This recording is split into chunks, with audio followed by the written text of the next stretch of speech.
keep asking for Joy-Cons, so we restocked one of each of the colors that they had available. I'm here with Carlos, and this is what we are purchasing. But before we get to that, we do have some packages. Yeah, it's my We have one from video game distributor and one from card distributor. Of course, Abby's opening the Pokemon card one first. Hey, I ordered some binders for me, myself, and I. Okay, I'm really excited. Well, there should be some other stuff too. Yeah. Stop ruining it, just open it. Okay. So, hold on. Before you do that, I want to show people something. Because What? I want you guys to realize what's happening. So, here is our order sheet. Don't show any prices or anything. I want to show them what the prismatic box cost us. $75. The ETB of the prismatic cost us $115 before shipping and tax. That's how insane it is when our distributor, who's an official distributor, is charging that high of an amount on a new product. There are definitely people who clear out the Pokemon vending machines and they're scalping the cards and all that stuff. But keep in mind that if a store has prices that are higher than MSRP, it does not mean that they're scalping them. It means we're getting charged up the booty cheeks for it. There's nothing we can do. Yeah, there's nothing we can do. It's either we don't have them at all, or we have to charge more than it costs us to get them from the distributor. The Pokemon company that does Pokemon cards does not require the companies that they distribute cards to not sell it above MSRP. There's absolutely no regulation, and it sucks. And it's all Nintendo's fault. Yeah, kinda. Prismatic. And binders. And then these are for me. I bought these. What? All of them? Yeah. They're for my Pokemon cards. Okay. And we got some sleeves. Some of these are for Abby, but we have extras. That'll be for the store. These are side-loading perfect fit. Yeah. Now let's get to this one. This is what, hey, get out of my way. No. This is what was in the second box.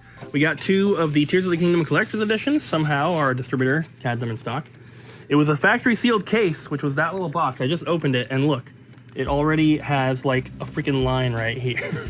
And this, from a brand new case. We also have some Amiiblets here. A couple of the Tears of the Kingdom ones. We have Sora, and then we have the 2-pack Animal Crossing ones, which I guess come from the Amiibo Festival big box, but this is how they came. And then people keep asking for Joy-Cons, so we restocked one of each of the colors that they had available. Look how nice and bright and sunny it is out today. This is so... Oh, it's a little cloudy and rainy now. Never mind. We're trying a new thing. New thing. What are we trying? Vita. Oh, little Vita pages. Yeah, the Vita games are just so small, and it's the same reason we started doing cases for Switch, because they're just too small, no one really sees them. It's easier to stack them up and people can look at the logos and stuff. And we don't have a ton. No. Same with Switch, we didn't have a ton of loose games coming in. Like, obviously we're not gonna do this for DS games or something, even though DS games are also small, but we have a big section of loose DS games that people can look through. There's something But about for DS Vita, games. there's like 10. Yeah, DS games are more accessible, I feel like. And the titles are usually pretty big, whereas, yeah, Vitas are just tiny. Yeah, so this is a test print to see if like the sizing is correct. So I was gonna give that to Bobby, have him cut it up and see if it fits. It looks like it's going to. I think it'll fit. I got the dimensions off Google because the template that I had, I made the artwork and I went to print it, and then I saw that how it was printing, so I canceled it, and it was printing like, it was like bigger than the paper. Oh, uh-oh. It was like 20 inches across or something. So I was like, well, that's not accurate. I feel like there's so much like space here. You could like add a little pattern and then we can recycle this. I was almost thinking before I started doing it if like we could turn this sideways and get two of them per thing. Would But that then work? I'd have to have two ready to go every time. And you couldn't just like open the file and print it. You'd have to like edit them every time. Yeah, and you don't like So- spending time on anything. Heck no. But we'll get this cut up and see if it fits. If it fits, it ships. I think it came out pretty good. Looks like it's fitting nicely. So we're gonna go ahead and print the rest of them. Want to put this out there again, just in case anyone missed the video, but we have a bunch of plushies and hi. We have these Dr. Mario Virus 3-pack plushies.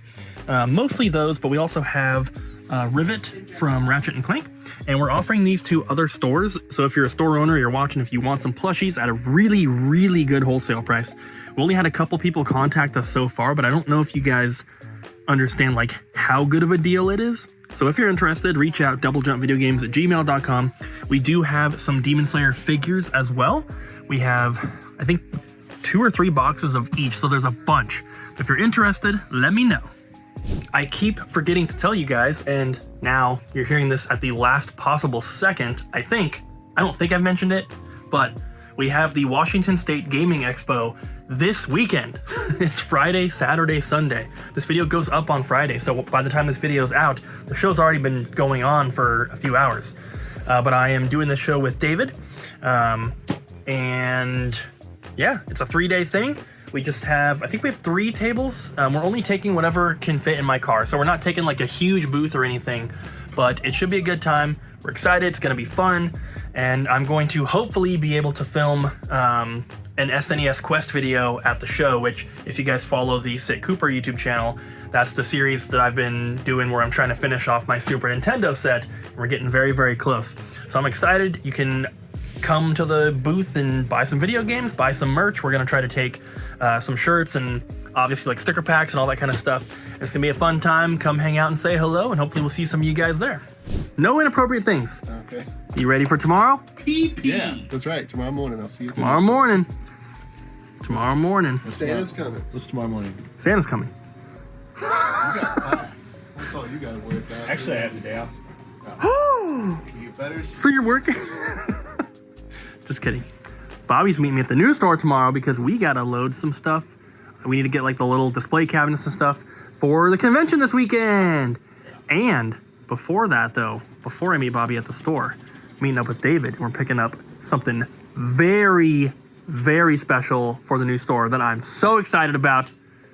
Oh, you mean the solid gold and Nintendo 64? Yes. Oh, so No. David is Santa. David is Santa. But you guys are not going to want to miss it. And you're going to see it in just a couple seconds. So, yeah, I mean, like the video and stuff. All right, guys, I'm here with Carlos. What's up, guys? And this is what we are purchasing.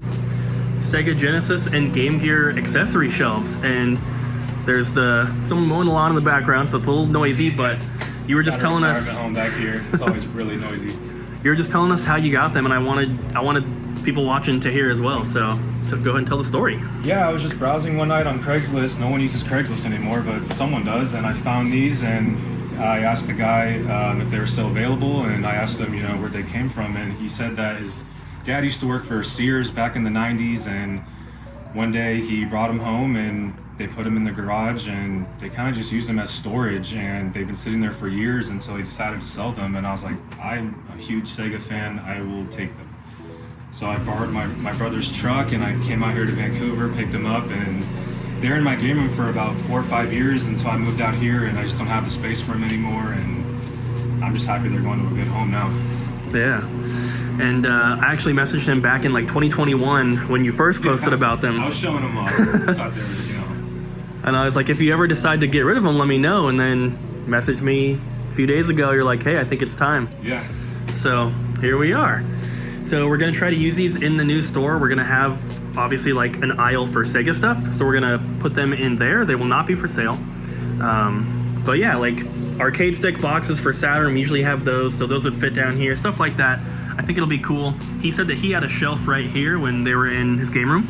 He had cartridges and stuff on there. He put some lights like behind here. So we'll figure out something to do with them, and it's gonna be super awesome. So thank you very much. Yeah, I appreciate it. David was supposed to be helping me with this, not Colton, but unfortunately we got the measurements of those shelves and they're just a little bit too long to go in David's Escalade. So had to use Colton's truck instead. So shout out to Colton for helping me on his day off.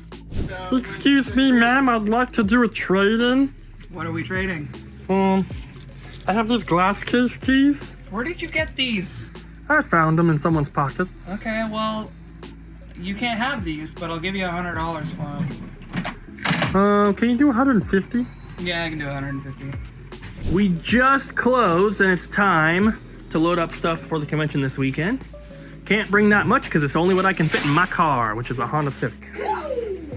So we just got a couple little totes. Looks good.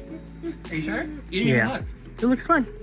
Okay. I do just wish that we had a third one of these ready to go because I don't have any Switch games. Put a bunch of Borderlands in here. Are you okay with that? That's fine, Ariel. It's Only fine. Borderlands. You might have to take one of those games out if those aren't going to fit because this has to have a lid on it. It'll fit.